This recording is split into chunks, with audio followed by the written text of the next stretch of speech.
So what I specifically mean today in terms of things that are screwing up your gym progress is things that are interfering with your ability to accurately track progressive overload, which is the underlying driver of the entire muscle building process. Basically, all progressive overload really means is that, number one, you train close enough to muscular failure on your sets in order to stimulate an adaptive response, and B, that you gradually increase the workload over time to force your muscles to adapt to higher and higher levels of stress. And in order to achieve progressive overload with maximum efficiency, you need to be tracking your workouts in terms of the specific exercises you did, the weight lifted for each set, and the number of reps executed, because that's going to give you an objective record of exactly where you stand at any given time and what you need to do in order to improve further. If you're more advanced, then there are a variety of different progressive overload methods that you can use to make further gains besides just lifting more weight or performing more reps. But as a beginner to intermediate lifter in the first couple years of proper training, there is no question that basic linear weight and rep increases are going to be the fastest way to add overall muscle mass to your frame. So here are 4 things you might be doing in your current training program that are making it more difficult to accurately track your strength progress and are slowing down your overall rate of muscle growth as a result.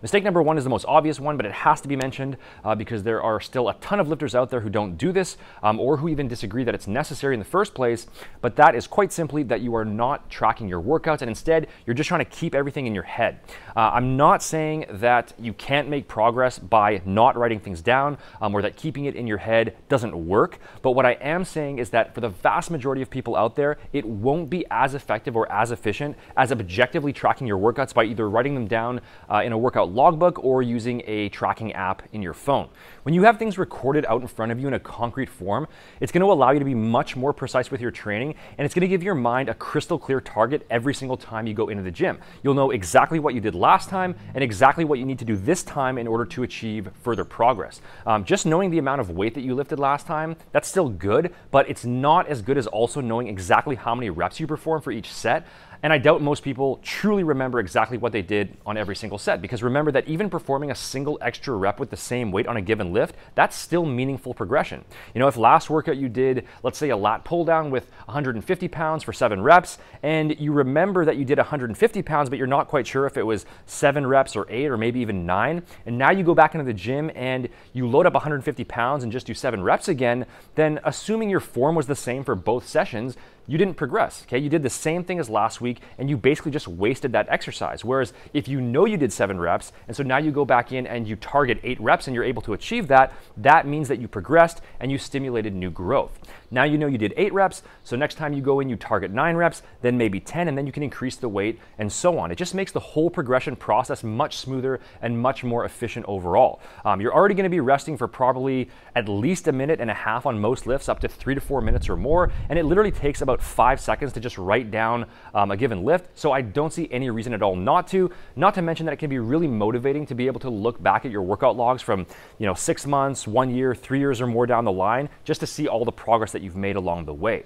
I can't even count the number of people who I've encouraged to start tracking their workouts in detail and who then came back to me and told me what a huge effect it had on helping them progress more quickly. In my opinion, if you're truly serious about putting on muscle and transforming your physique in the shortest time, a training logbook is an absolute must. All you need to do is write down which exercises you did, how much weight you lifted for each set, and how many reps you performed. It's really that simple, but it will pay dividends for your training over the long term. And comment below and be honest. Let me know if you've been tracking your workouts up to this point or if you've just been trying to memorize things. And if you have just been trying to memorize, then start tracking in detail using a logbook or an app like I just talked about. And then let me know in the next few months how things are going for you, because I guarantee this one simple step is going to help speed up your progress significantly. Mistake number 2 is that you're just winging it and you're performing different workouts every time you go into the gym. A lot of lifters mistakenly fall for the whole muscle confusion idea, and they think that they need to be always rotating their exercises and doing something different every time they train in order to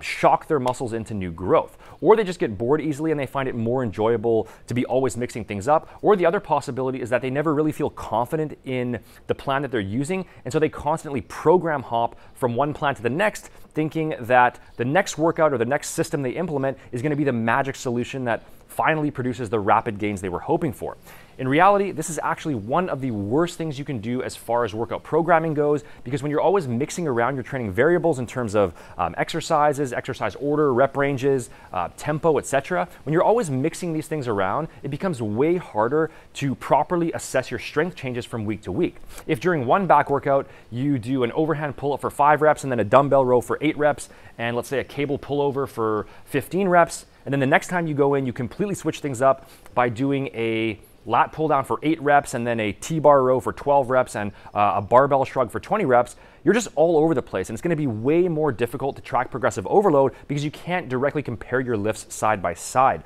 And then not only that, but you also prevent yourself from becoming highly proficient at any one single lift because you're always bouncing around between exercises. So forget this whole muscle confusion thing, okay? The real way to shock your muscles into new growth is by placing them under more stress than you did in the previous workout. And that can be done by using the same exercise, but just increasing the weight or increasing the number of reps performed with the same weight. So get a concrete training plan in place with the same lifts in the same order, using the same rest periods. Stick to that plan for a consistent cycle of training, I'd say at least 4 to 6 weeks minimum, and focus on maximizing your strength gains on that specific program before you go ahead and switch to something else. Otherwise, you might end up doing what so many other lifters do in the gym, which is basically just running around in circles for months on end, making some progress, but nowhere near what they could be making if they just plan things out properly. And if you want to get access to a solid, reliable training program mapped out step by step to help maximize your gains, then make sure to head over to seannell.com/custom. I'll link it up here or in the description box. Just fill out the form on that page and I'll personally send you a customized program for you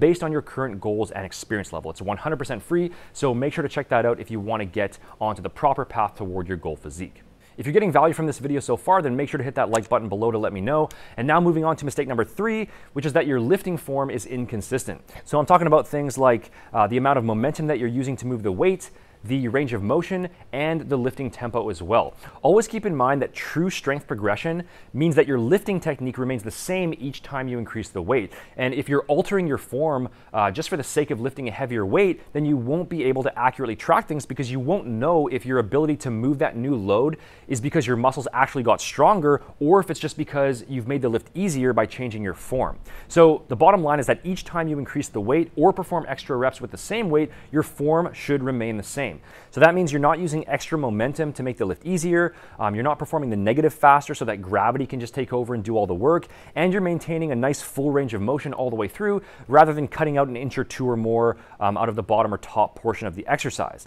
Now, your form might not necessarily be 100% perfect every single time you make a weight increase, but if you do end up altering any of these factors very slightly as you move to a heavier weight, the main thing is to just be aware of it and to work on correcting back to your original form with that new weight before you go ahead and make a further weight increase. For example, if you bump the weight up on, let's say, a barbell curl and you need to use a slight bit of extra sway with your back, maybe on those last couple reps, that's probably okay. But the key is to just be conscious of it and to work on being able to lift that new weight without the additional momentum before you increase the weight again. But you definitely don't want to be that guy who just keeps adding more and more weight and the form consistently just gets worse and worse, which is something that I see in the gym all the time. Not only does that mean that you're not making true strength progress, but it's also going to increase your chances for injury as well, and it might actually make the lift less effective by directing tension away from the targeted muscle and onto other surrounding muscles instead.